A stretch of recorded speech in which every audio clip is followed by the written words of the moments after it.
Pagi ini saya bersama anak-anak menuju MTS Bojongjati yang berlokasi di Kampung Bojongjati, Desa Sukamahi, Kecamatan Cijati, Kabupaten Cianjur.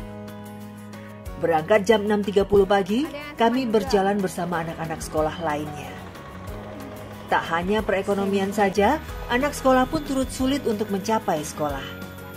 Naik rakit bambu atau getek menjadi salah satu alat penghubung menuju sekolah yang paling dekat.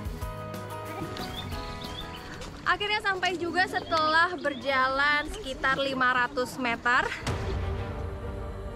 Inilah Sungai Cibuni yang memisahkan Desa Neglasari dengan Desa Sukamahi. Mempunyai lebar kurang lebih 80 meter dengan titik terdalam 8 meter. Dikarenakan getek ini terbatas, karena kalau kebanyakan orang, nah mungkin saja getek ini bisa jatuh dan juga tenggelam. Jadi masih banyak anak-anak di sana yang masih menunggu getek ini untuk sampai ke sana dan balik lagi untuk mengantarkan anak-anak. Sungguh, perjalanan menggunakan rakit bambu ini sangatlah berbahaya. Bahkan bisa saja mengancam nyawa mereka. Namun ini terpaksa dilakukan sebagian anak-anak demi menuntut ilmu ke sekolah. Jadi emang gak takut naik getek kayak gini? Lagi harusnya kencang. Sebenarnya sih takut, ya mau gimana lagi, ini jalan satu-satunya. Oh, jalan satu-satunya? Iya. Berarti nggak bisa lewat jalan lain selain jalan ini? Enggak. Oh, terus Fuji biasanya emang jalan kaki? Jalan kaki. Jalan kaki aja sama teman-teman. Nah ini Fuji pengen nggak sih ini jalannya diperbaiki gitu, biar jalannya atau nyebrangnya tuh gampang ke sekolah? Pengen kayak dulu lagi. Oh. Akses jalan darat yang memutar jauh membuat anak-anak sekolah terpaksa naik rakit.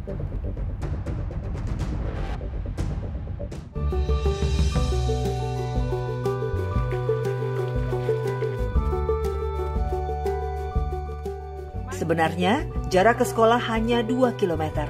Namun karena harus menyeberangi sungai, perjalanan terasa lama. Akhirnya, setelah menempuh perjalanan kurang lebih 1 jam, kami sampai di sekolah MTS Bojongjati. Tadi kan saya sama anak-anak juga sempat ikut lewat getek tuh, naikin getek. Nah memang nggak semua sih, tapi kan ada yang dari desa sebelah sampai mau sekolah ke desa ini. Nah, kira-kira menurut Bapak kayak gitu gimana sih Pak? Saya ya, pihak sekolah hanya meminta saja kalau mungkin bisa dari sana itu perjalanan itu kan ada melewati ini Cibuni ya, Cibuni atau sungai kan. Kemudian rakitnya itu harus berbayar deh. Berapa bayarnya? 2.000 rupiah. Rakitnya itu harus bayar 2.000 rupiah untuk melewati ke sekolah sini gitu ya.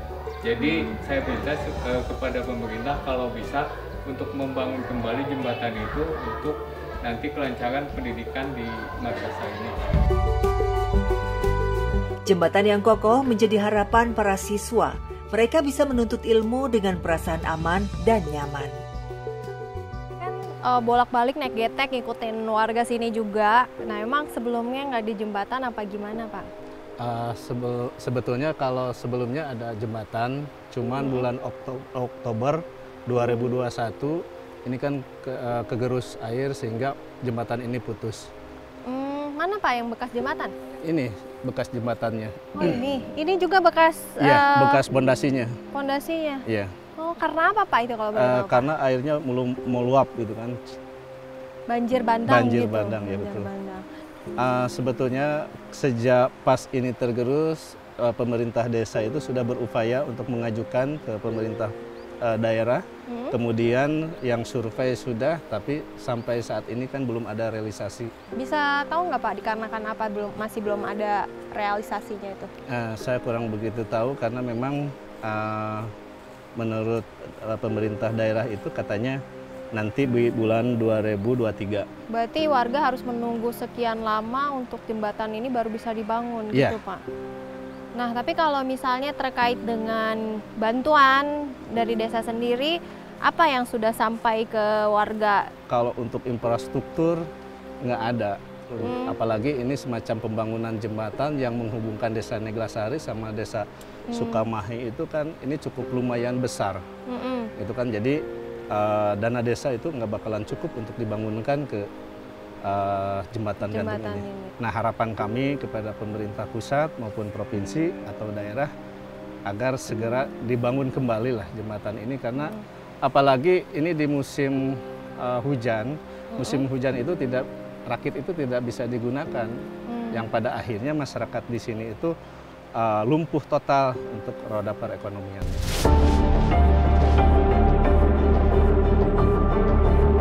Sebagai warga negara yang taat pajak, wajar bila warga Desa Neglasari berharap pada pemerintah untuk mendapatkan pemerataan pembangunan.